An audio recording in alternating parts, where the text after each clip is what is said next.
Alors, après la démission de Jacques Chirac de Matignon en août 76, le duel entre les deux hommes s'opéra à distance autour de la mairie de Paris. On va écouter ensemble une archive. Valéry Giscard d'Estaing perd une bataille, on l'a dit, et puis les européennes. Alors, les européennes, 79, Jacques Chirac se démarque de la posture pro-européenne de Valéry Giscard d'Estaing. On va l'écouter lors d'un meeting en 79 et on en reparlera juste après. Cette Europe de l'impuissance, cette Europe ouverte comme une passoire à toutes les crises du monde, cette Europe non européenne, mais dominée par les intérêts germano-américains, cette Europe du chômage importé, cette Europe mollusque, sans corps et sans dessein véritable, cette Europe où les sociétés multinationales dictent leurs lois aux États, cette Europe où la France serait engluée comme dans un marécage, je le dis avec calme et détermination, cette Europe-là, nous ne l'accepterons jamais.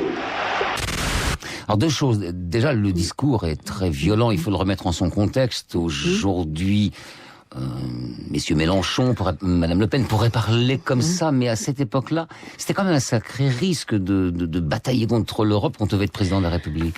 Oui, mais enfin, il pouvait revendiquer une certaine tradition, qui est celle du général de Gaulle, qui n'avait jamais voulu cette Europe aussi ouverte. Donc, à l'intérieur de son parti, du parti gaulliste, moi, je me souviens que c'était une liesse lorsqu'il a fait ce discours. J'étais dans l'assistance et je peux vous dire que ça a été un triomphe. Donc, il y avait une vraie tradition. Alors après, et qui correspondait à ce que pensait vraiment Chirac à l'époque, et puis même après.